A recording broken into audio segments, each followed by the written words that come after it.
Bab 931 Mencuri Batu Roh. Benarkah, kalau begitu, aku tidak bisa membiarkanmu pergi. Setelah itu, wajah tersenyum muncul di depan pria bertopeng emas.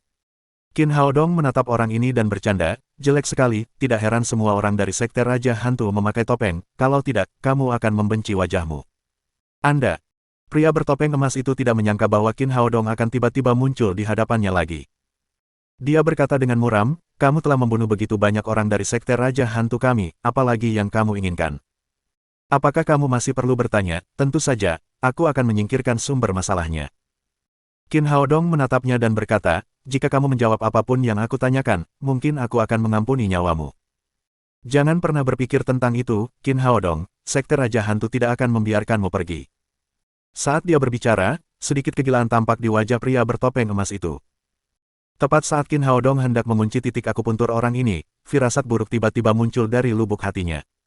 Oh, tidak, orang ini ingin menghancurkan jiwanya sendiri. Dia pernah mengalami penghancuran diri spirit Zhong Xiao di sebelumnya, jadi dia tahu betapa dahsyatnya jika seorang master di tahap alam kombinasi meledakkan spiritnya. Dia dengan cepat bergeser dan melarikan diri ke tempat yang jauh. Ketika dia mencapai jarak 100 meter, terjadi ledakan dahsyat lain di belakangnya. Pria bertopeng emas itu telah mencapai tahap akhir alam kombinasi. Meskipun kekuatan ledakan rohnya tidak sekuat berat 40 kg bahan peledak, itu masih sangat kuat. Gelombang udara besar mendorong tubuh Qin Haodong hingga puluhan meter jauhnya. Setelah Qin Haodong berdiri diam, dia menoleh ke belakang dan melihat ada lubang dalam lainnya dengan kedalaman lebih dari 10 meter. Untungnya, efek dari pil ledakan energi belum hilang, jadi ki sejati yang melindungi tubuh sangat kuat saat ini. Kalau tidak, dia pasti sudah terluka saat ledakan roh tadi. Tepat di tengah-tengah kota Golden Horse, dalam rentang waktu 1 atau 2 menit, dua ledakan dahsyat terjadi secara bersamaan. Namun, semuanya tenang dan damai di kota Golden Horse. Para penjaga kota tidak bereaksi sama sekali. Qin Haodong mencibir. Sepertinya Xiao Hongxiang benar-benar bekerja sama dengan Sekte Raja Hantu, karena kamu bersekutu dengan Sekte Raja Hantu, aku akan membuatmu membayar bunga. Memikirkan hal ini, sosoknya dengan cepat menghilang ke langit malam. Dia terbang menuju pusat kota kuda emas. Di dalam rumah bangsawan, Xiao Hongxiang, Zhang Xunlan, dan Jiang Bin menatap ke arah halaman. Mereka semua tersenyum penuh pengertian. Jiang Bin berkata, Jenderal, Sekte Raja Hantu benar-benar berusaha keras saat berhadapan dengan bocah ini. Xiao Hongxiang berkata, benar, anak ini berani memprovokasi siapapun, dia telah memprovokasi Sekte Raja Hantu, jadi dia ditakdirkan untuk memiliki akhir yang baik. Bagus sekali, Sekte Raja Hantu akhirnya membalaskan dendam keluarga Xiao. Zhang Xunlan menggertakkan giginya dan berkata, sayang sekali aku tidak bisa membunuh anak itu sendiri. Tepat pada saat itu, terjadi ledakan lain. Xiao Hongxiang berkata, siapapun pelakunya, dia tetap akan menemui ajalnya, Sekte Raja Hantu telah menciptakan dampak yang begitu besar, kurasa bocah itu pasti telah hancur berkeping-keping. Jenderal, Anda benar. Jiang Bin bertanya, apa yang harus kita lakukan sekarang? Xiao Hongxiang berkata, jangan khawatir, kita akan pergi ke sana setelah orang-orang dari Sekte Raja Hantu pergi agar tidak terjadi konflik dengan orang-orang mereka. Jiang Bin mengangguk, sepertinya kita telah meremehkan Sekte Raja Hantu di masa lalu, mereka merahasiakan kekuatan mereka yang besar. Qin Haodong mencari dengan cepat di langit malam. Tiba-tiba, dia merasakan kelemahan. Dia tahu bahwa ini adalah efek samping dari pil ledakan energi hebat. Dengan sebuah pikiran, dia melepaskan katak emas berkaki 3 dari kantong binatang rohnya. Dia duduk di punggung katak emas berkaki 3 dan melanjutkan pencarian di kota kuda emas. Dengan kekuatannya saat ini, dia tidak bisa berhadapan langsung dengan Xiao Hongxiang, jadi yang dia cari sekarang adalah brankas Xiao Hongxiang. Dia akan langsung mencuri tas uangnya, yang bisa dianggap sebagai balas dendam atas apa yang telah dilakukan Xiao Hongxiang malam ini. Meskipun dia tidak tahu di mana letak brankas kota kuda emas, secara umum, tempat seperti itu harus dijaga ketat. Selain itu, letaknya tidak terlalu jauh dari Istana Tuan. Tak lama kemudian, ia fokus pada halaman di sudut barat daya Lord Mansion. Halaman itu tidak tampak mencolok tetapi dijaga ketat. Terlebih lagi, ia tampaknya merasakan fluktuasi formasi di sana. Dia yakin bahwa ini adalah lokasi brankas Golden Horse City. Dia menemukan sudut gelap di dekatnya dan turun. Pertama-tama dia memasukkan katak emas berkaki 3 ke dalam kantong binatang roh. Kemudian dia mengeluarkan obat penyamaran dan dengan cepat menyamar sebagai Jiang Bin. Pada saat ini, efek samping dari pil ledakan energi hebat telah menghilang. Tubuhnya kembali kuat. Dia naik ke udara dan terbang cepat ke pintu brankas. Berhenti, siapa itu? Kami akan tembak kalau kau tidak berhenti. Seperti yang diduga, tempat ini dijaga ketat. Begitu Qin Haodong muncul di depan pintu, dia langsung menjadi sasaran puluhan panah pembunuh dewa. Kurang ajar, kau mau memberontak, geramnya dengan marah dan mendarat di depan brankas. Ini Jenderal Jiang Bin, Jenderal, sudah sangat larut, apa yang Anda lakukan di sini? Kepala penjaga brankas segera menyambutnya dengan senyuman di wajahnya. Dia tahu bahwa Jiang Bin adalah bawahan terpercaya Xiao Hongxiang dan bukan orang yang bisa mereka ganggu. Qin Haodong berkata, tidakkah kau tahu bahwa insiden sebesar itu baru saja terjadi di kota ini? Jenderal Xiao memerintahkanku untuk datang dan melihat bagaimana pertahanan di sini. Ini adalah tempat yang penting, jadi kita tidak bisa memberi pemberontak kesempatan untuk menerobos masuk. Kepala pengawas segera berkata, jangan khawatir, Jenderal, kami baru saja mendengar suara ledakan. Sekarang saudara-saudara kita semua siap untuk bertindak, bahkan seekor nyamuk pun tidak bisa terbang masuk. Qin Haodong berpura-pura puas dan mengangguk. Kerja bagus, buka brankasnya, aku akan masuk dan melihatnya. Namun, pengawas berkata dengan ragu-ragu, Jenderal, itu agak tidak pantas. Menurut aturan Jenderal Xiao, dia adalah satu-satunya orang yang dapat memasuki brankas sesuka hati. Beraninya kau. Qin Haodong berkata dengan marah, kota Kuda Emas diserang oleh sekte Raja Hantu, Jenderal Xiao telah membawa orang-orangnya untuk menangkap mereka, jadi dia memintaku untuk memeriksa brankas itu. Kau tidak mengizinkanku masuk, jika terjadi sesuatu, kau akan dipenggal meskipun kau memiliki 100 kepala. Mengerti, Jenderal? Kepala pengawas gemetar ketakutan. Dia tidak berani menghentikan Qin Haodong lagi dan membawanya ke brankas. Baru setelah mereka tiba di tempat penyimpanan harta karun itu, Qin Haodong benar-benar mengerti betapa ketatnya pertahanan di sana. Setelah melewati 7 pintu besi berat dan 9 formasi pertahanan, mereka memasuki bagian inti tempat penyimpanan harta karun itu. Namun, di depan Qin Haodong terdapat gudang besar yang luasnya ratusan meter persegi. Di sana terdapat berbagai macam harta karun, seperti senjata ajaib, barang antik, lukisan, dan sebagainya. Semuanya adalah barang bagus yang dikumpulkan Xiao Hongxiang. Dia tidak membawa barang-barang ini bersamanya, sebagian demi keamanan. Lagi pula, orang-orang di sini menggunakan cincin penyimpanan. Begitu cincinnya hilang, dia akan kehilangan kekayaan keluarganya. Oleh karena itu, dia memilih untuk menyimpan semua barang berharga ini di brankas. Ini adalah pilihan yang lebih aman. Misalnya, di bumi, meskipun kita memiliki komputer, beberapa berkas masih disimpan dalam arsip. Sebagian besar waktu, metode yang lebih primitif lebih aman. Kedua, sebagian besar barang-barang di sini adalah milik kota Kuda Emas. Barang-barang itu adalah milik kerajaan kura-kura, bukan milik Xiao Hongxiang. Untuk menghindari timbulnya kecurigaan, dia tidak dapat membawa barang-barang di brankas itu bersamanya setiap saat. Qin Haodong tidak peduli dengan hal-hal lainnya. Yang paling ia pedulikan adalah batu roh. Selama ia dapat menemukan jutaan batu roh tingkat atas, ia dapat menerobos ke tahap akhir alam voiding. Adapun brankas kota Kuda Emas, hampir setengahnya diisi penuh dengan batu roh tingkat atas. Dari kelihatannya, setidaknya ada jutaan batu roh. Kepala pengawas berkata, Jenderal, semuanya di sini aman, Anda bisa tenang. Qin Haodong mengangguk dan berkata, kamu telah melakukan pekerjaan dengan baik, aku akan segera kembali dan melaporkannya kepada Jenderal dan memintanya untuk memberimu hadiah, ayo kita keluar. Terima kasih, Jenderal Jiang. Kepala pengawas langsung gembira. Jiang Bin adalah bawahan terpercaya Xiao Hongxiang.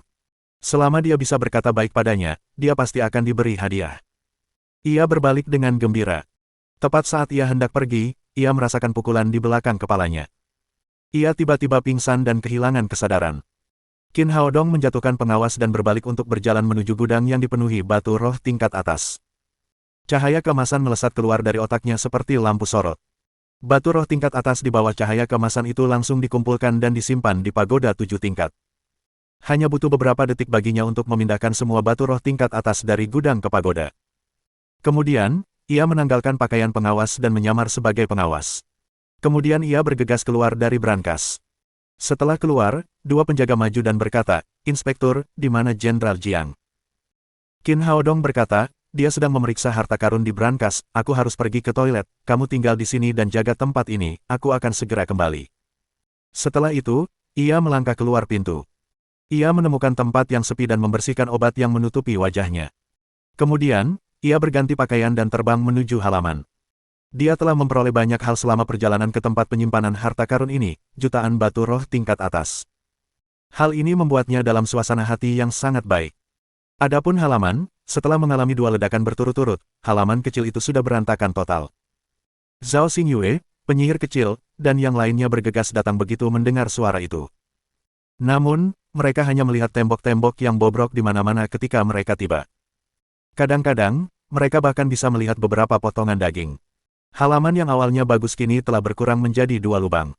Melihat ini, semua wanita menjadi gugup. Mereka mulai mencari Qin Haodong dengan panik. Meskipun mereka tahu bahwa Qin Haodong memiliki pagoda 7 tingkat, mereka tidak tahu tentang fungsi unik pagoda tersebut. Oleh karena itu, mereka sangat khawatir. Adik kecil, kamu di mana? Kakak senior, kamu di mana? Cepat keluar, jangan menakuti kami. Kakak Qin, apa kabar? Saat semua orang mencari dengan sungguh-sungguh, Xiao Hongxiang menyerbu masuk bersama anak buahnya. Setelah melihat betapa cemasnya para wanita ini, hatinya tiba-tiba merasa gembira. Sepertinya Qin Haodong telah meninggal. Namun, dia masih harus berpura-pura khawatir. Dia menghampiri Putri Xingyue dan berkata dengan khawatir, "Yang mulia, apakah Anda baik-baik saja? Apa yang terjadi di sini?" Setelah lama mencari, tidak ada tanda-tanda Qin Haodong. Kemarahan Zhao Xingyue muncul dari lubuk hatinya. Dia menatap Xiao Hongxiang dan berkata dengan marah, "Apa yang terjadi di sini? Aku baru saja akan bertanya padamu.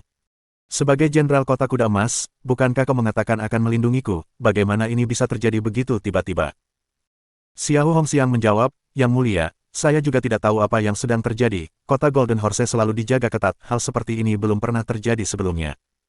Zhao Xingyue berkata dengan dingin, "Dijaga ketat. Kalau begitu, aku akan bertanya padamu.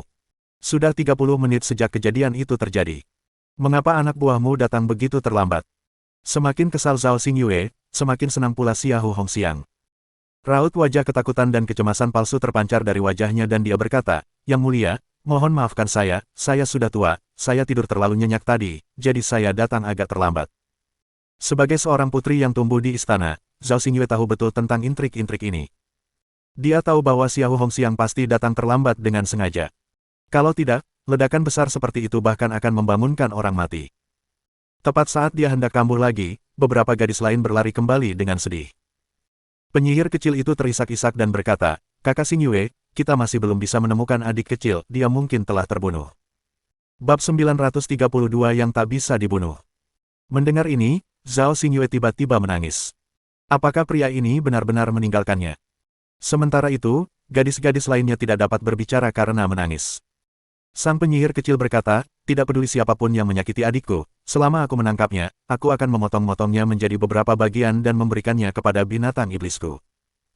Zhao Xingyue menatap tajam ke arah Xiao Hongxiang dan berkata dengan suara dingin, "Aku, Zhao Xingyue, bersumpah demi surga bahwa aku akan membalaskan dendam kakakku Qin dalam kehidupan ini." Karena Qin Haodong terbunuh di sini, penguasa kota kuda emas secara alami menjadi tersangka utama.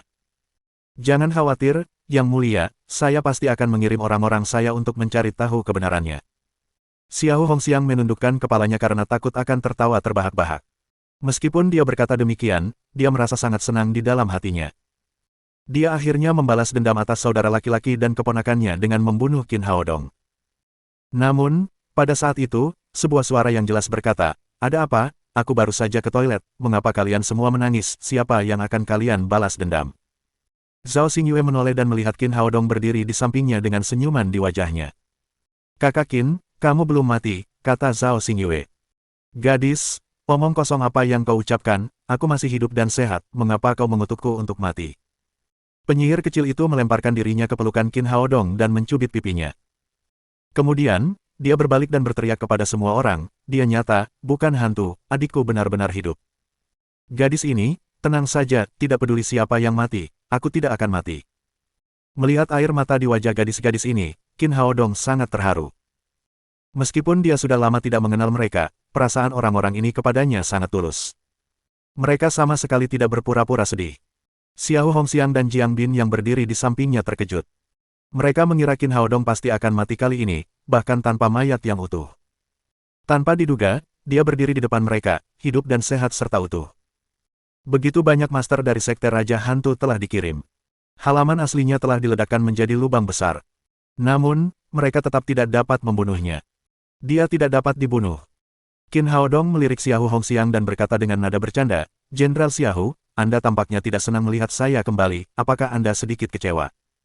Xiao Hongxiang telah menjadi seorang bangsawan selama bertahun-tahun dan merupakan rubah tua yang licik. Dia segera berkata sambil tersenyum, "Tuan Qin, Anda pasti bercanda, saya terlalu gembira ketika Anda kembali dengan selamat, jadi butuh waktu bagi saya untuk memulihkan akal sehat saya. Jiang Bin juga melangkah maju untuk membantu menengahi. Tuan Qin, apa yang terjadi? Apa yang terjadi di sini? Qin Haodong berkata, aku juga tidak tahu, aku makan terlalu banyak malam ini, mungkin cuaca tidak mendukungku, jadi aku pergi ke toilet sebentar, siapa yang tahu akan ada banyak ledakan di sini. Saat saya di toilet, rumah saya raib, adakah yang bisa memberitahu saya apa yang terjadi? Wajah Xiao Hongxiang dan Jiang Bin pucat pasi. Mereka tahu bahwa Qin Haodong hanya bicara omong kosong, tetapi mereka tidak bisa berbuat apa-apa. Mereka juga tidak tahu apa yang sedang terjadi. Pada saat ini, seorang perwira datang dengan sebuah pecahan topeng di tangannya dan berkata, Jenderal Xiao, kami telah memeriksa semua area dan menemukan pecahan topeng Sekte Raja Hantu, sangat mungkin orang-orang dari Sekte Raja Hantu pernah ke sini. Hanya Jiang Bin yang tahu bahwa Xiao Hongxiang telah berkolusi dengan Sekte Raja Hantu, jadi petugas itu tentu saja tidak memiliki tabu. Zhao Xingyue menatap Xiao Hongxiang dengan dingin dan berkata, Jenderal Xiao, kota kuda emas dijaga ketat, bagaimana orang-orang dari Sekte Raja Hantu bisa masuk, bagaimana mereka bisa meratakan tempat ini dengan tanah. Xiao Hongxiang sedikit malu dan menjawab, Yang Mulia, mohon redam amarah Anda, orang-orang dari Sekte Raja Hantu selalu bertindak secara rahasia, saya akan segera menyelidiki masalah ini, siapapun yang berkolusi dengan Sekte Raja Hantu, dia akan dihukum berat. Zhao Xingyue berkata dengan suara dingin, kalau begitu, mengapa kamu tidak melakukannya dengan cepat? Jangan khawatir, Yang Mulia, saya akan segera menyelidikinya. Setelah itu, Xiao Hongxiang meninggalkan halaman bersama Jiang Bin dalam keadaan malu. Setelah mereka pergi, Zhao Xingyue bertanya kepada Qin Haodong, Kakak Qin, apa yang terjadi tadi, kami hampir mati ketakutan. Xiao Hongxiang berkolusi dengan Sekte Raja Hantu untuk membunuhku. Qin Haodong memberitahunya tentang serangan Sekte Raja Hantu tetapi menggambarkan bahan peledak itu sebagai instrumen ajaib dengan fungsi meledakkan diri. Mendengar ucapannya, penyihir kecil langsung memarahi, orang tua ini benar-benar jahat. Zhao Xingyue berkata dengan wajah muram, sebagai seorang punggawa kerajaan kura-kura, beraninya dia berkolusi dengan Sekte Raja Hantu, aku akan melaporkan masalah ini dengan jujur kepada ayahku, kemudian, aku akan membantumu melampiaskan amarahmu. Tu Jiao Jiao berkata, saya pikir Xiao Hongxiang sudah mencoba menyerang kita, kali ini dia tidak berhasil, saya khawatir dia mungkin punya rencana lain, kita harus berhati-hati. Zhao Xingyue mengangguk dan berkata, benar sekali, kita akan meninggalkan kota kuda emas segera setelah ayahku mengirim orang-orangnya ke sana. Penyihir kecil berkata, adik kecil, tempat ini tidak layak huni lagi, kembalilah bersama kami. Qin Haodong mengangguk dan kembali ke halaman bersama Zhao Xingyue dan yang lainnya. Xiao Hongxiang membawa anak buahnya keluar dari gerbang. Jiang Bin berkata dengan enggan, orang-orang dari Sekte Raja Hantu benar-benar tidak kompeten, mereka membuat keributan besar dan banyak orang meninggal, namun, Qin Haodong masih hidup sekarang. Xiao Hongxiang berkata dengan wajah muram, sepertinya kita meremehkan Qin Haodong, anak ini 100 kali lebih licik dari yang kita duga. Jiang Bin berkata, Jenderal, apa yang harus kita lakukan selanjutnya? Xiao Hongxiang berkata, jangan khawatir, kami akan mengambil tindakan setelah mereka meninggalkan kota kuda emas, tidak peduli seberapa liciknya dia, itu tidak berguna saat berhadapan dengan kekuatan absolut. Tepat pada saat ini, sebuah sosok terbang cepat. Sosok itu adalah salah satu penjaga dari brankas. Jenderal, sesuatu yang buruk terjadi. Jiang Bin mengenal orang ini dan memarahi, sudah larut malam, jangan membuat keributan seperti itu. Penjaga itu tercengang saat melihat Jiang Bin dan berkata, Jenderal Jiang Bin, bukankah Anda ada di dalam brankas, kapan Anda keluar? Jiang Bin berkata, omong kosong, aku selalu berada di sisi Jenderal Xiao, kapan aku pernah ke tempat penyimpanan harta karun itu? Ini, aku. Penjaga itu tertegun dan tidak tahu harus berkata apa sejenak. Tempat penyimpanan harta karun itu adalah sumber kehidupan Xiao Hongxiang. Semua barang berharganya ada di sana. Sekarang penjaga tempat penyimpanan harta karun itu tiba-tiba datang, dia merasa ada yang tidak beres. Dia langsung bertanya dengan cemas, cepat ceritakan padaku, apa yang terjadi? Penjaga itu berkata, Jenderal Xiao, begini. Dia menceritakan kepada Xiao Hongxiang dari awal sampai akhir, bagaimana Jiang Bin pergi memeriksa brankas setelah ledakan di kota itu. Akhirnya, dia berkata, Jenderal Jiang Bin masuk ke brankas dan tidak pernah keluar lagi. Setelah pengawas keluar, dia berkata bahwa dia akan pergi ke toilet. Akibatnya, kami belum melihatnya, kami mengirim seseorang untuk memeriksa toilet tetapi pengawas tidak ada di sana. Ternyata para penjaga brankas sudah menunggu lama. Namun, sang pengawas tidak kunjung kembali. Oleh karena itu, seseorang diutus untuk mencari sang pengawas, tetapi tidak ada seorang pun di toilet. Mereka menyadari ada sesuatu yang salah, jadi mereka segera mengirim seseorang untuk melaporkan kejadian ini kepada Xiao Hongxiang. Jenderal, aku sudah bersamamu selama ini, aku belum pernah ke tempat penyimpanan harta karun itu. Gudang itu sangat penting bagi kota kuda emas. Bahkan jika dia adalah ajudan kepercayaan Xiao Hongxiang, dia tidak akan mampu memikul tanggung jawab itu. Xiao Hongxiang segera menyadari bahwa seseorang pasti telah menyamar sebagai Jiang Bin dan pergi ke brankas. Semua asetnya yang terkumpul selama bertahun-tahun disimpan di brankas. Dia segera berteriak, ayo kita pergi dan lihat sekarang. Ia bergegas ke tempat penyimpanan harta karun itu bersama anak buahnya. Ketika ia masuk, ia melihat bahwa pengawas tempat penyimpanan harta karun itu tergeletak di tanah dengan hanya mengenakan celana dalamnya. Semua batu roh di tempat penyimpanan harta karun itu telah lenyap, bahkan tidak ada satupun batu roh yang tersisa. Xiao Hongxiang sangat marah.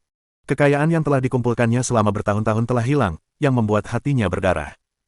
Pada saat ini, Jiang Bin berhasil membangunkan pengawas. Namun, orang ini membuka matanya dengan ekspresi bingung di wajahnya. Dia tidak mengerti apa yang telah terjadi. Ketika dia melihat Xiao Hongxiang, dia bertanya dengan heran, Jenderal, mengapa Anda ada di sini? Xiao Xiang menamparkan wajahnya dan mengutuk, bajingan, di mana batu rohku? Jenderal Jiang baru saja memeriksa, batu rohnya masih utuh, semuanya. Sang pengawas berbalik dan mendapati gudang itu benar-benar kosong. Bahkan tidak ada satupun batu roh tingkat atas yang terlihat. Ini. Sang pengawas tercengang dan langsung berlutut di tanah sambil menjatuhkan diri. Jenderal Xiao, aku benar-benar tidak tahu apa yang sedang terjadi, batu-batu roh itu masih ada di sini tadi, lalu tiba-tiba aku pingsan. Berbicara tentang hal ini, dia menoleh ke arah Jiang Bin dan berkata, ngomong-ngomong, Jenderal Jiang ada di sini bersamaku, hanya ada kita berdua di dalam brankas, dia pasti tahu tentang ini. Pada titik ini, dia tidak lagi peduli apakah Jiang Bin adalah bawahan terpercaya Xiao Hongxiang. Dia tidak mampu kehilangan begitu banyak batu roh. Dalam situasi seperti ini, bagaimana mungkin Xiao Hongxiang tidak mengerti apa yang telah terjadi? Seseorang pasti telah berpura-pura menjadi Jiang Bin, menipu pengawas, dan mengambil semua batu roh. Bajingan, pergilah ke neraka.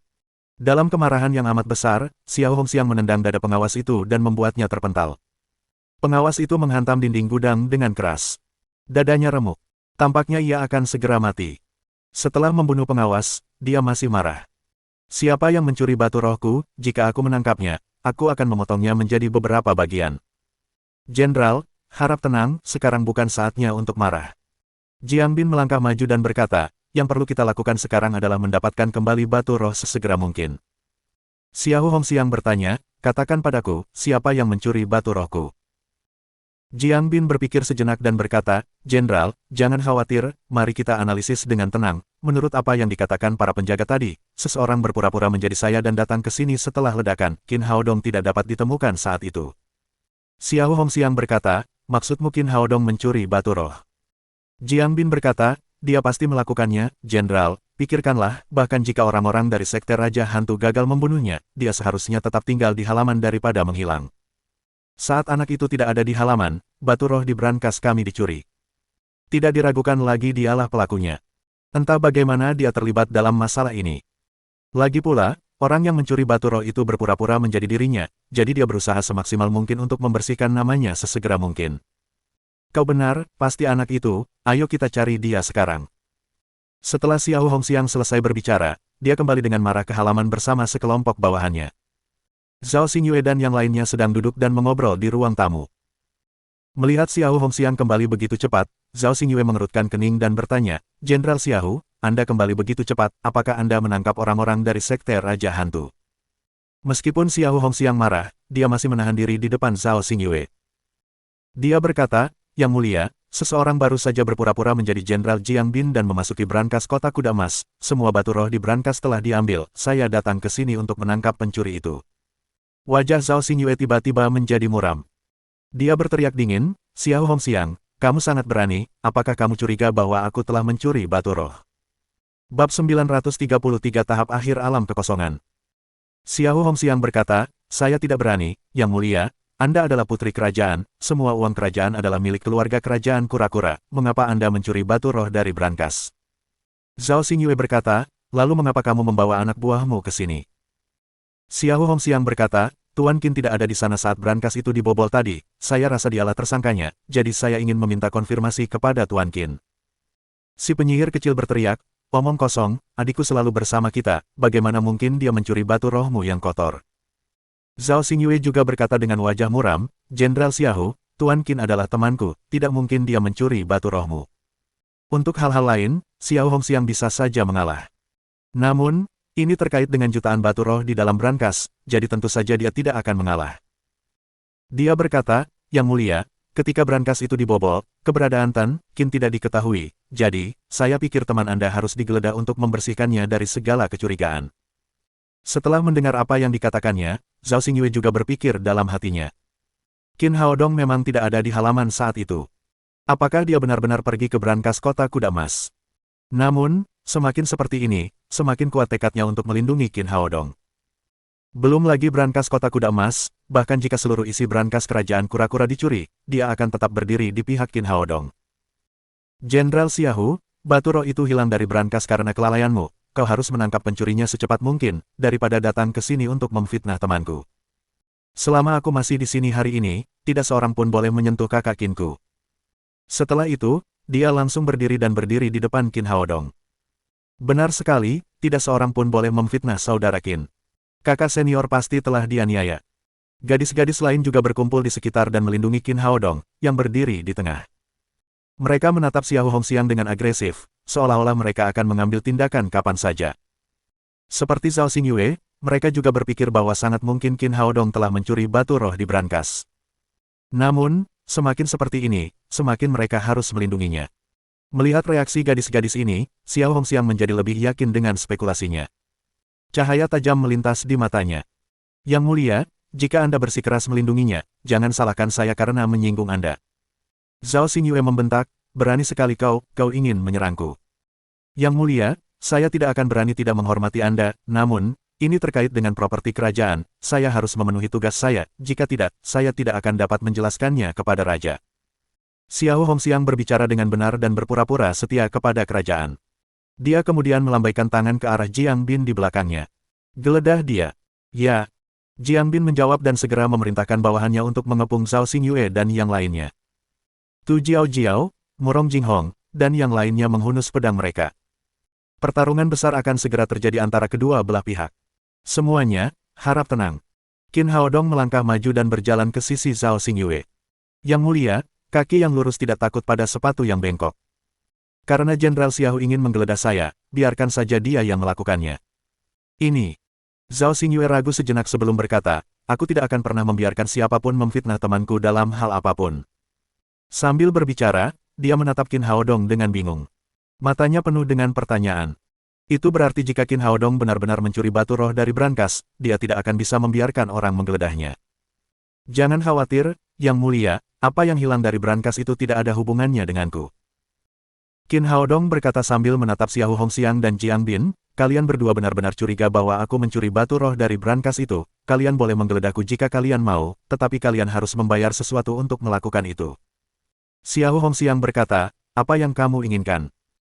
Qin Haodong berkata dengan enteng, jika aku tidak membiarkan kalian berdua menggeledahku, kalian akan curiga bahwa aku telah mencuri batu roh dari brankas, jika aku membiarkan kalian menggeledahku seperti ini, aku agak tidak rela, bagaimana kalau bertaruh?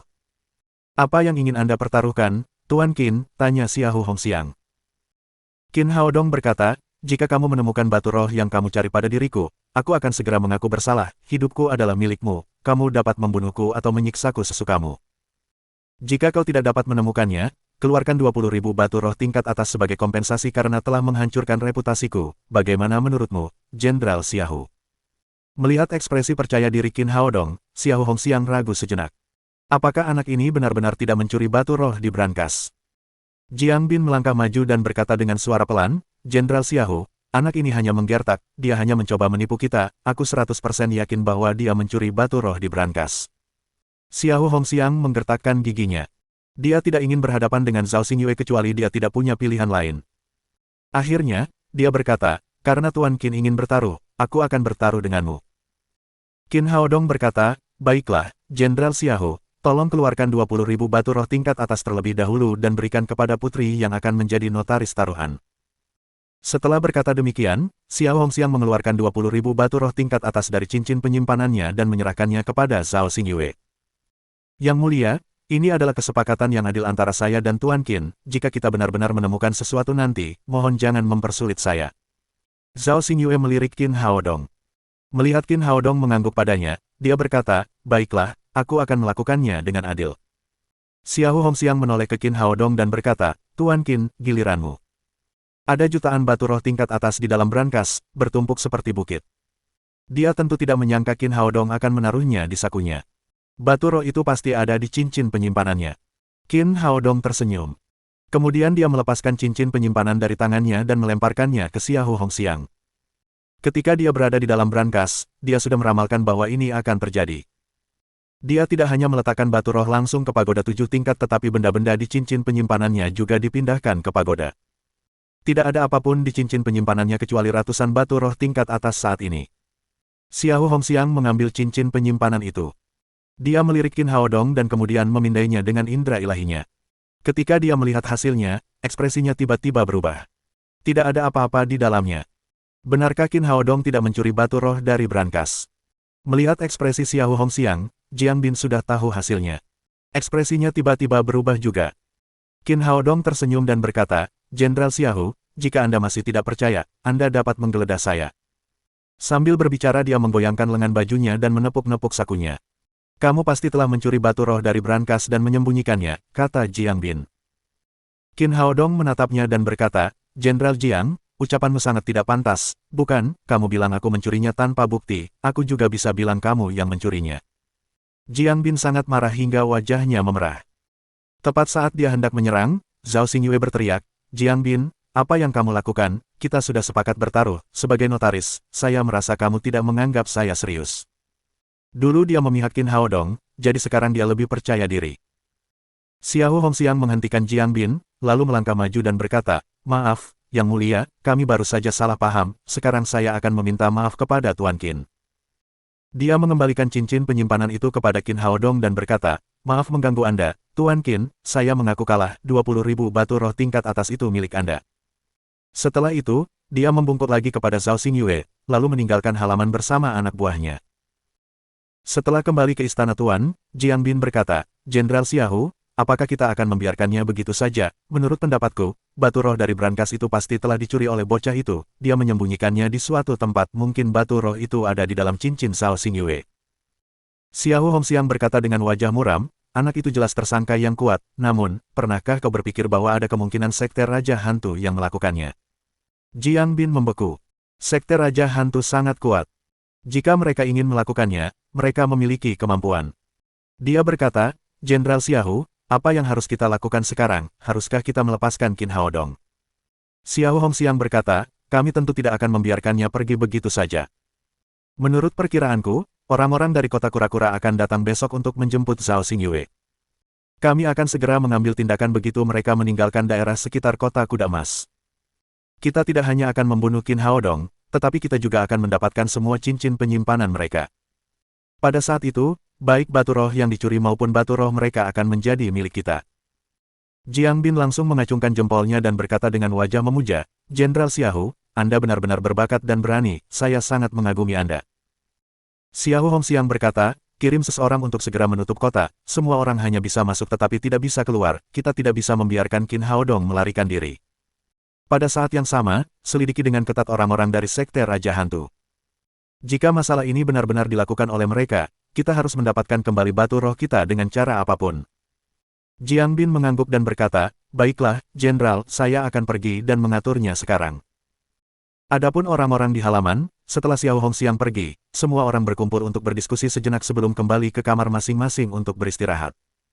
Ada banyak ruangan di halaman, jadi Qin Haodong kembali ke kamar yang telah disiapkan untuknya. Pertama, ia menemukan seorang prajurit kerangka dari Legiun Tulang. Prajurit kerangka itu tidak terlalu berbeda dengan tubuhnya sendiri. Ia mengenakan pakaiannya pada prajurit kerangka itu dan membaringkannya di tempat tidur.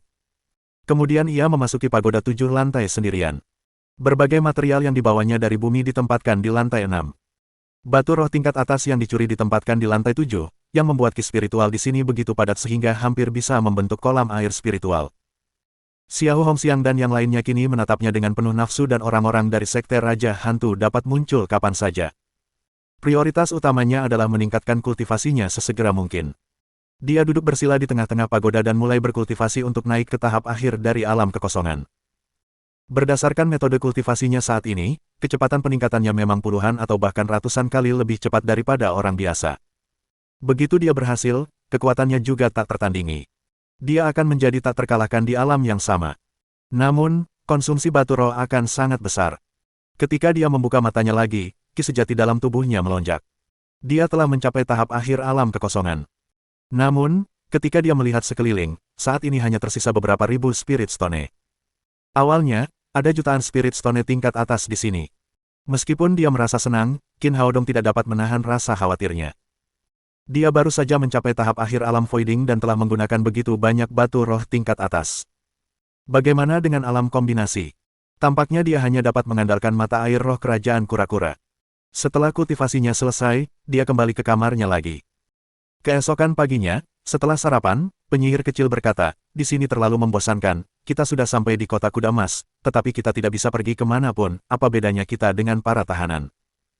Zhao Xingyue berkata, "Tidak ada cara lain, Xiao Hongxiang tampaknya takut kita akan melarikan diri, tempat ini dijaga ketat, kita tidak bisa keluar meskipun kita mau." Gadis-gadis lainnya juga tampak sedih. Jelas tidak ada satupun dari mereka yang ingin tinggal di sini. Qin Haodong berkata, "Jika kamu ingin keluar, aku punya ide." Penyihir kecil berteriak kegirangan, "Adik kecil, ide bagus apa yang kamu punya, katakan dengan cepat." Qin Haodong tersenyum dan berkata, "Mereka tidak mengizinkan kita keluar, tapi kita bisa menyelinap keluar." Bab 934 Bailing. Murong Jinghong berkata, "Haodong, tempat ini dijaga ketat, tidak mungkin bagi begitu banyak dari kita untuk menyelinap keluar, bukan?" "Tidak masalah, aku punya ini." Qin Haodong mengeluarkan 7 jimat gaib dari sakunya. Dia membagikan jimat gaib tersebut kepada semua orang dan memberitahu mereka cara menggunakannya. Jadi, selama mereka tidak menggunakan ki asli dan bertemu dengan seorang guru super, tidak akan ada seorang pun yang mampu melihat mereka. Selanjutnya, dia mengeluarkan 7 prajurit kerangka dari Legiun Tulang, mengenakan pakaian mereka, dan meninggalkan kerangka-kerangka ini duduk bersila di dalam ruangan. Segalanya sudah siap. Dia memimpin kelompok itu menuju gerbang. Seperti dugaan mereka, setelah mereka meninggalkan gerbang halaman, para penjaga itu tetap tidak merasakan apapun. "Adik kecil, kamu yang terbaik," kata penyihir kecil dengan gembira. "Saya tumbuh di kota kuda emas, saya bisa menjadi pemandu Anda," kata Tu Jiao Jiao.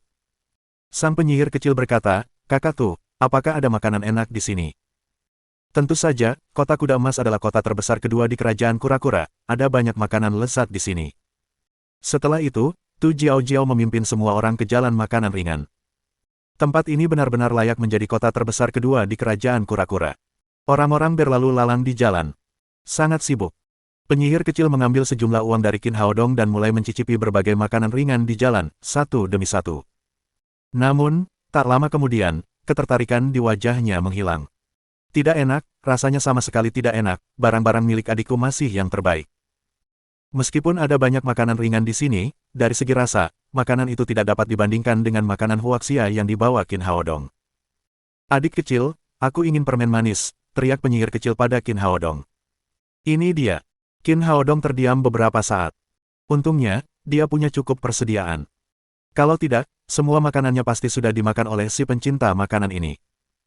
Dia mengeluarkan 6 buah hau berlapis gula dari cincin penyimpanannya dan membagikan 1 buah kepada setiap gadis di sekitarnya. Semua orang berjalan-jalan dan menikmati pemandangan.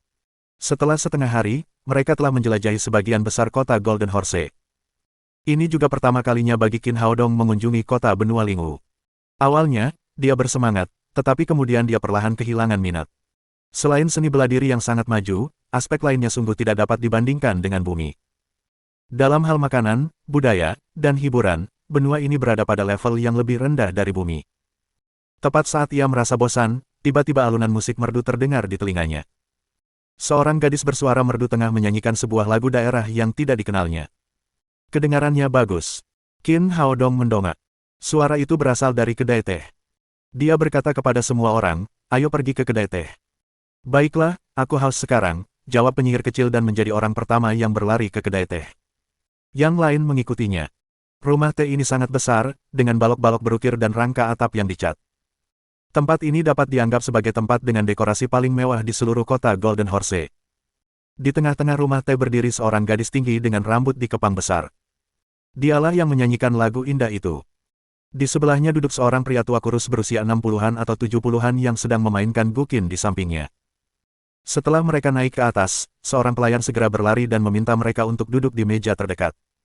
Qin Haodong memesan sepoci teh. Kemudian mereka duduk di sana, minum teh dan mendengarkan lagu. Lagu yang dinyanyikan gadis itu benar-benar berbeda dari lagu-lagu di bumi tetapi terdengar sangat istimewa. Terlebih lagi, gadis ini tidak hanya pandai bernyanyi, tetapi dia juga sangat cantik. Tubuhnya seksi dan lurus, dengan semua lekuk tubuh yang pas. Wajahnya yang cantik sangat sempurna. Akan tetapi, kondisi keluarganya sangat miskin. Pakaiannya sangat lusuh. Kepala dan wajahnya telanjang, ia tidak mengenakan perhiasan apapun. Karena itu, semakin banyak orang yang menghargai kecantikan alaminya. Setelah lagu itu selesai, para tamu di kedai teh bertepuk tangan. Namun ketika orang tua kurus kering itu mengambil nampan dan berkeliling mencari pembayaran, mereka semua memalingkan muka tanpa memberikan reaksi apapun. Wajah lelaki tua itu penuh kekecewaan. Saat dia hendak kembali, sebuah batu roh tingkat atas tiba-tiba jatuh di atas nampan di tangannya dengan bunyi ding. Orang tua itu terkejut. Sudah cukup baik bahwa para tamu yang hadir bisa menghadiahinya beberapa batu roh tingkat menengah. Dia belum pernah bertemu tamu yang memberikan batu roh tingkat atas sebelumnya. Di kota Golden Horse, batu roh tingkat atas sudah cukup untuk menutupi pengeluaran ayah dan anak perempuannya selama setahun penuh. Dia menoleh dan melihat seorang pemuda tampan sedang menunjuk ke arahnya. "Tuan muda, mungkinkah Anda memberi saya jumlah uang yang salah?" tanya lelaki tua itu dengan tidak percaya. Qin Haodong berkata, "Tidak, ini hadiahmu." Dia bisa melihat bahwa kehidupan ayah dan anak itu tidak berjalan baik. Saat ini, satu atau dua batu roh tingkat atas tidak berarti apa-apa baginya, jadi akan lebih baik untuk membantu orang-orang yang sedang dalam kesulitan. Setelah mendapat jawaban positif, lelaki tua itu berkata dengan penuh rasa terima kasih, "Terima kasih, Tuan muda, terima kasih banyak." Penyihir kecil itu mendekati Qin Haodong dan berkata sambil menyeringai, "Adik kecil, kurasa kamu tertarik pada gadis cantik itu." Pada saat ini, orang-orang di sekitar juga terkejut dengan kemurahan hati Qin Haodong. Setelah sadar, mereka mulai membicarakannya. "Aku bertanya-tanya mengapa anak ini begitu murah hati. Ternyata dia menyukai Bailing. Jika Bailing bersedia tidur denganku semalam, aku akan memberinya 2 batu roh tingkat atas." Ada begitu banyak wanita cantik di sekitar anak laki-laki ini, dia masih menginginkan Bailing. Mendengar perbincangan di sekitarnya, kegembiraan di wajah lelaki tua itu langsung menghilang. Dia berkata dengan gugup, "Tuan muda, Anda salah paham. Kami hanya menjual keterampilan kami, bukan tubuhnya." Qin Haodong menggelengkan kepalanya dan berkata, "Paman, jangan pedulikan dia, dia hanya bercanda denganmu, ini hadiahmu, tidak ada yang lain, nyanyikan saja lagu lain untukku." Orang tua itu menggigil dan bertanya, "Tuan muda, apakah Anda yakin tidak bercanda dengan kami?" Qin Haodong tersenyum tak berdaya. Ia lalu mengangkat tangannya dan melemparkan batu roh tingkat atas lainnya. "Ini juga milikmu, apakah kau percaya padaku sekarang?" "Ya, tentu saja, terima kasih, Tuan muda." Lelaki tua itu tampak gembira. Ia menoleh ke arah gadis yang tercengang itu dan berteriak, "Bailing, apa yang kau tunggu, nyanyikan lagu lain untuk tuan muda ini." Gadis bernama Bailing itu datang dan membungkuk pada Qin Haodong. Kemudian dia bertanya dengan sedikit malu, "Tuan muda, lagu apa yang suka Anda dengarkan?" Ini adalah pertama kalinya Qin Haodong mendengarkan lagu-lagu seperti ini, jadi dia tidak tahu bagaimana memilihnya. Dia berkata, "Lagu apa saja. Nyanyikan saja yang paling kamu kuasai." "Dimengerti, Tuan muda." Bailing membungkuk lagi. Kemudian dia kembali ke tempat duduknya dan mulai bernyanyi dengan lembut. Namun, setelah beberapa lirik, langkah kaki yang kacau terdengar dari tangga. Kemudian seseorang berteriak sekeras-kerasnya, "Bailing, pantas saja aku tidak dapat menemukanmu, kau di sini." Semua orang melihat ke arah suara itu dan melihat seorang pria muda berpakaian bagus berjalan masuk dari tangga. Ia diikuti oleh lebih dari selusin pengawal. Pria itu tampak berusia sekitar 30 tahun. Ketika berjalan, dia mengangkat dagunya dan tampak sombong. Melihat orang tersebut muncul, tamu-tamu lain yang tadinya bersorak langsung terdiam. Mereka tampak gugup. Ketika lelaki tua dan Bailing melihat pemuda ini, wajah mereka penuh dengan kengerian. Mereka sempat bingung. Pemuda itu melangkah maju ke arah Bailing dan berkata dengan enteng, "Gadis kecil, aku sudah bilang padamu sejak lama bahwa kau harus datang ke rumahku untuk menjadi selirku yang ke-36, kenapa kau masih di sini menyanyikan lagu?" Lelaki tua itu segera melangkah maju dan berkata, "Tuan muda Xiahou, putriku tumbuh di pegunungan, dia belum pernah melihat dunia, dia tidak bisa melayani Anda, tolong biarkan kami pergi." "Bajingan tua, enyahlah, aku memberimu kesempatan bagus, tapi kau tidak menginginkannya." Pemuda itu mengangkat kakinya dan menendang perut bagian bawah lelaki tua itu. Lelaki tua itu terlempar lebih dari 10 meter dan merobohkan meja dan kursi yang tak terhitung jumlahnya. Bailing segera menghampiri dan membantu lelaki tua itu berdiri. Dia menatap tajam ke arah pemuda itu dan berteriak, "Mengapa kau memukul ayahku?" Pemuda itu berkata dengan acuh tak acuh, "Itu karena aku Xiao Chun, ayahku adalah penguasa kota kuda emas, aku adalah tuan muda, aku tidak hanya bisa memukulnya, tetapi tidak seorang pun akan berani mengatakan sepatah kata pun bahkan jika aku membunuhnya." Qin Haodong mengerutkan kening. Kultivasi orang ini telah mencapai tahap awal alam kombinasi. Para pengawal di belakangnya semuanya adalah ahli di tahap akhir alam voiding. Tidak heran dia begitu mencolok. Ternyata dia adalah putra Xiahou Hongxiang. Orang-orang dari keluarga Xiahou terlalu sombong. Dia telah membunuh Xiahou Hongfei dan Xiahou Zhen. Sekarang Xiahou Chun juga ada di sini. Xiahou Chun menatap Bailing dengan bangga dan berkata, "Kamu akan menikmati hidup jika kamu menjadi selirku, mengapa repot-repot pergi keluar untuk mendapatkan uang dalam jumlah yang sedikit?" Bailing meludah dengan kejam dan berkata, "Jangan bermimpi, bahkan jika aku mati, aku tidak akan menjadi selirmu." Ah! Xiahou Chun terkekeh dengan arogan. "Di kota kuda emas, aku yang memutuskan siapa yang boleh hidup dan siapa yang boleh dibunuh, bahkan jika kau ingin mati, kau harus tidur denganku sebelum kau mati." Setelah itu, dia melambaikan tangannya ke pengawal di belakangnya dan berkata, "Pukul saja orang tua itu sampai mati, bawa dia kembali ke rumahku, setelah aku selesai menikmatinya, aku akan memberikannya kepadamu." Para pengawal itu menjawab dan segera bergegas menghampiri ayah dan anak perempuan itu. Melihat Xiahou Chun hendak membawa Bailing pergi, tak seorang pun di kedai teh berani bersuara. Dalam sekejap mata, mereka semua lari terbirit-birit karena takut terseret ke dalam kekacauan ini. Sebelum Qin Haodong sempat bergerak, penyihir kecil dengan rasa keadilan yang kuat memimpin untuk bergegas. Dia berdiri di depan ayah dan anak perempuan itu. "Kalian semua, berhenti, coba kulihat siapa yang berani melakukannya." Dia melotot ke arah Xiahou Chun dan berteriak, "Beraninya kau menculik putri rakyat jelata di siang bolong dan bertindak seolah-olah nyawa manusia tidak ada artinya, kau mengabaikan hukum." Melihat seseorang berani mencampuri urusannya, Xiahou Chun awalnya tertegun. Kemudian, matanya berbinar ketika melihat penyihir kecil yang cantik. "Hukum, di kota Golden Horse, akulah hukumnya," teriaknya kepada para pengawal, "ikat gadis ini dan bawa dia kembali juga." "Beraninya kamu, Xiahou Chun." Zhao Xingyue tidak tahan lagi. Semua orang berjalan ke arah penyihir kecil dan mengelilingi ayah dan anak itu, melindungi mereka. Xiahou Chun tercengang lagi. Ia tidak pernah menyangka bahwa begitu banyak wanita cantik akan tiba-tiba muncul di hadapannya. Ia tidak bisa menahan diri untuk tidak meneteskan air liur. Setelah sadar, ia pun berteriak, "Saya beruntung, sepertinya saya beruntung hari ini." Dia berteriak kepada para pengawal, "Apa yang kalian tunggu? Cepat tangkap mereka, bawa mereka semua kembali ke rumahku, aku akan menjadi pengantin pria hari ini." Zhao Xingyue membentak, "Apakah kau memberontak? Xiahou Chun, aku adalah putri kerajaan kura-kura saat ini. Gadis kecil, jika kamu seorang putri, maka aku akan menjadi menantu raja." Xiahou Chun tertawa terbahak-bahak. Kemudian dia mengulurkan tangan untuk meraih dadanya. "Yang mulia, biarkan suamimu mendekat padamu." Meskipun dia seorang playboy, kultivasinya tinggi. Dia, di tahap awal alam kombinasi, dengan mudah menekan Zhao Xingyue, yang berada di tahap akhir alam voiding. Tepat saat Xiahou Chun mengira ia akan berhasil, sebuah kaki raksasa muncul di hadapannya dan menghantam telapak tangannya. Bab 935 Bala Bantuan datang. Qin Haodong berdiri di sampingnya. Tentu saja, dia tidak bisa membiarkan Zhao Xingyue menderita. Jadi, ketika Xiahou Chun mengambil tindakan, dia segera memanggil katak emas berkaki tiga. Awalnya, katak emas berkaki tiga adalah yang terkuat di antara binatang iblis tingkat 7. Ia jauh lebih kuat dari Xiahou Chun dalam hal serangan dan pertahanan. Begitu telapak tangan Xiahou Chun bertabrakan dengan kaki kodok itu, dia mendengar suara tulang retak. Kemudian, dia merasakan sakit yang tajam di kepalanya. Seluruh lengannya dihantam oleh kodok emas berkaki tiga dan hancur total. Dia menjerit histeris dan kemudian terpental ke udara karena sebuah tamparan. Dia langsung menabrak dinding kedai teh dan jatuh di jalan di luar dengan bunyi plop. "Tuan muda, apa kabar?" Para pengawal yang selama ini mengamati para wanita itu dengan penuh nafsu, tiba-tiba terkejut. Mereka segera bergegas keluar dari rumah teh untuk memeriksa kondisi tuan mereka. Xiahou Chun belum pernah mengalami kekalahan seperti ini sebelumnya. Pada saat ini, seluruh lengan kanannya hancur total dan sama sekali tidak dapat digunakan. Dia menggertakkan giginya dan bangkit dari tanah. Kemudian, dia menunjuk ke kedai teh dan berteriak dengan marah, "Apa yang kau tunggu, hancurkan mereka." Xiahou Chun sangat marah.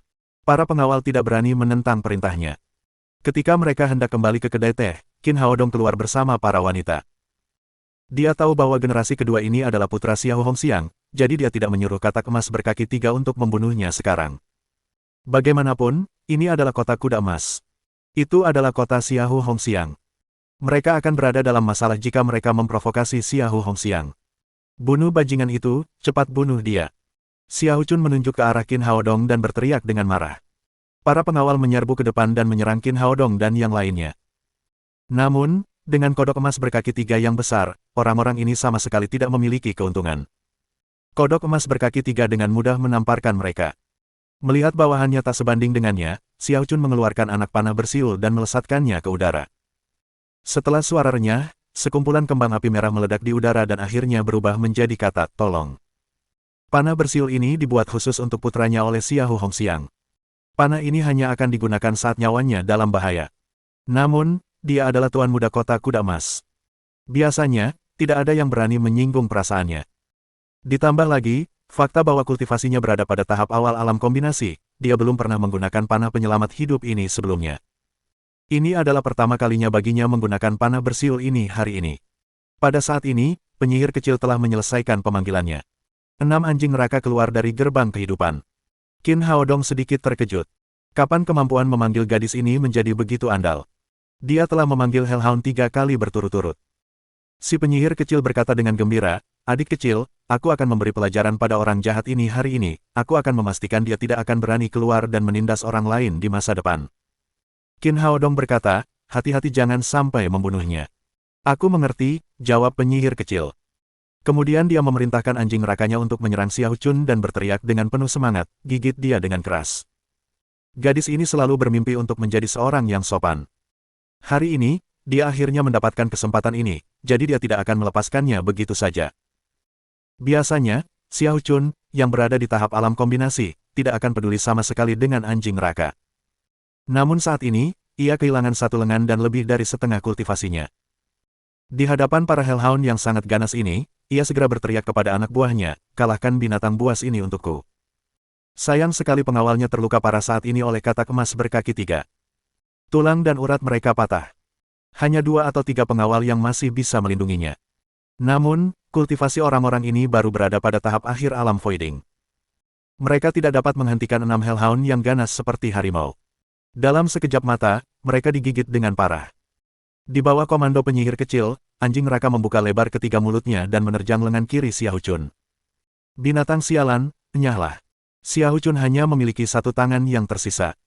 Dia mengerahkan seluruh tenaganya dan memukul Hellhound dengan telapak tangannya. Bagaimanapun, kultivasinya masih dalam tahap awal alam kombinasi. Telapak tangan ini langsung membuat Hellhound melayang. Pada saat ini, dia merasakan sakit yang luar biasa di bawah pinggangnya. Hellhound yang lain menggigit selangkangannya dan menelan segumpal daging berwarna merah gelap.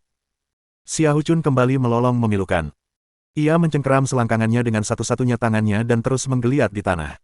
Mata Qin Haodong tiba-tiba membelalak.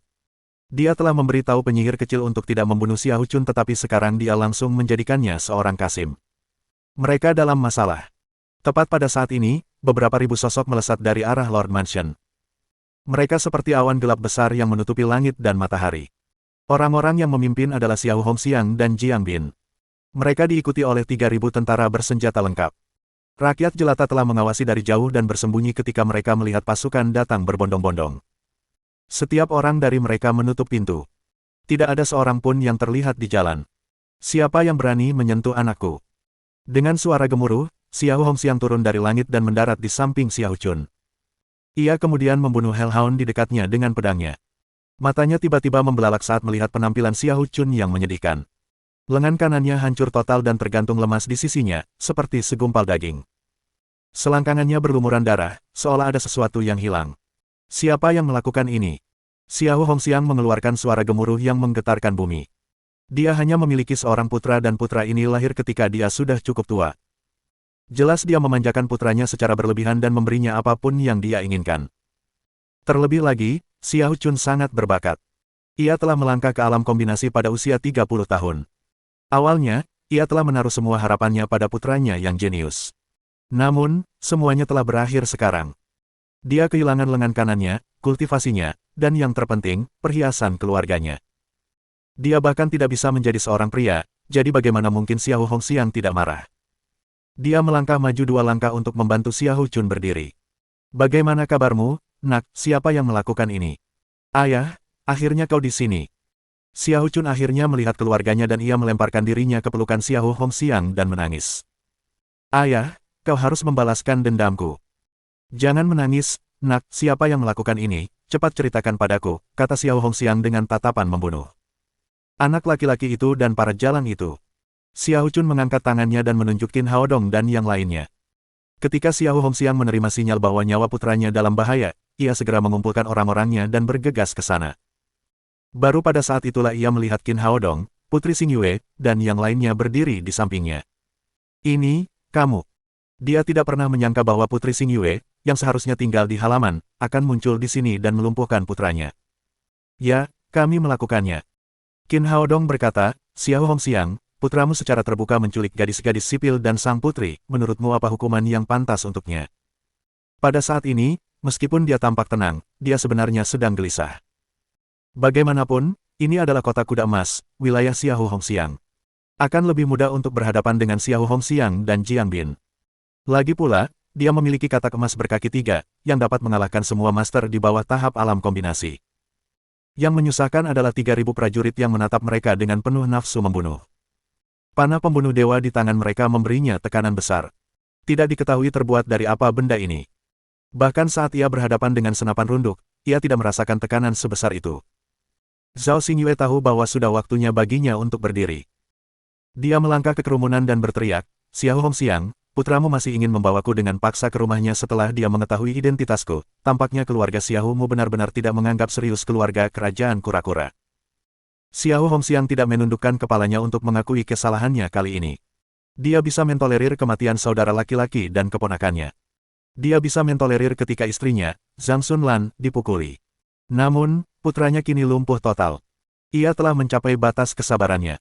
Xiao Chun berteriak dengan menyedihkan, ayah harus membalaskan dendamku.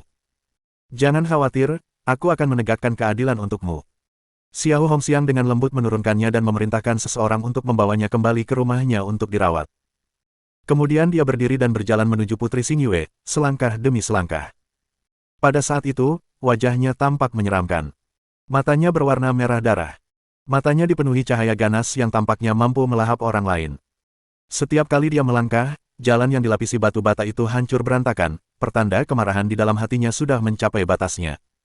Qin Haodong menghela nafas dalam hati. Jika saja lengan Xiao Chun terluka, setidaknya Xiao Hongxiang bisa menunggu mereka meninggalkan kota kuda emas sebelum mengambil tindakan. Namun, penyihir kecil langsung menjadikan putranya seorang kasim. Tampaknya pertempuran besar hari ini tidak dapat dihindari.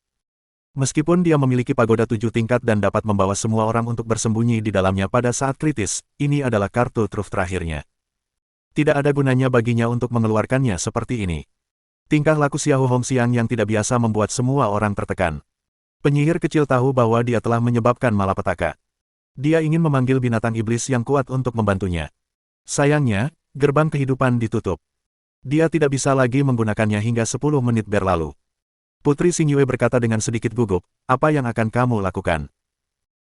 Yang mulia, orang-orang ini pernah membunuh saudara laki-laki dan keponakan saya menanggungnya, kemudian, mereka menyakiti istri saya juga menanggungnya, namun hari ini, mereka menyakiti anak saya seperti ini, bagaimanapun, saya akan mencabik-cabik mereka.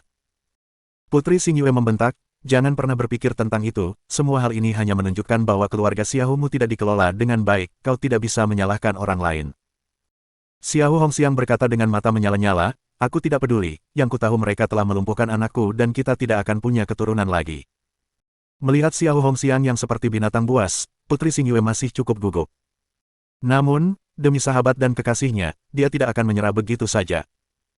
Dia berdiri di depan semua orang dan berkata dengan tegas, seperti yang kukatakan, orang-orang dari keluarga Xiaomu ini yang pertama-tama bersalah. Tidak seorang pun boleh menyentuh teman-temanku hari ini kecuali jika itu terjadi di atas mayatku. Yang mulia, jangan memaksaku. Keadaan putranya yang tragis dan kemarahan yang terpendam dalam hatinya selama beberapa hari terakhir membuat Xiao Hongxiang ingin membunuh Putri Xingyue juga. Namun, akal sehatnya yang terakhir masih mengendalikan tindakannya. Pada saat ini, Jiang Bin melangkah maju dan berbisik di telinganya, "Jenderal, kejadian besar seperti itu terjadi tadi malam." Sekarang, semua orang di kota Golden Horse mengetahui kejadian tadi malam. Jika kamu ingin membalas dendam Tuan Muda, kamu dapat membunuh semua orang di depanmu. Pada saat itu, kamu hanya perlu mengatakan bahwa mereka dibunuh oleh Sekte Raja Hantu. Hati Xiahou Hongxiang tergerak. Ini adalah ide yang bagus. Meskipun keluarga kerajaan kura-kura pasti akan menyalahkannya, konsekuensinya tidak akan terlalu serius selama dia memberikan banyak uang kepada Ratu Wu Yuanyang. Mendengar itu, dia mengangkat tangan kanannya dan siap memberi perintah membunuh kepada para pemanah di sampingnya. Namun, puluhan sosok tiba-tiba berlari kencang dari langit. "Yang mulia, Sang Tuan Qiong terlambat, mohon maafkan saya." Dengan teriakan keras yang menggetarkan gunung dan sungai, seorang jenderal setengah baya berbaju zirah emas mendatangi Putri Xingyue. Ia diikuti oleh 20 pengawal yang mengagumkan. Qin Haodong sangat gembira. Bala bantuan datang. Pemimpinnya adalah seorang kuat di tahap akhir alam kombinasi. Mohon dukungan dari omom ante-ante sekalian, buat subscribe atau sarekan novel Mimin ke Facebook kalian, agar channel Mimin bisa terus berkembang. Dengan begitu, Mimin bisa lebih semangat untuk up novel seru lain ke depannya. Sekiranya ada kebutuhan buat subback, silakan inbox Mimin atau tuliskan di kolom komentar. Mimin dulukan dengan ucapan terima kasih.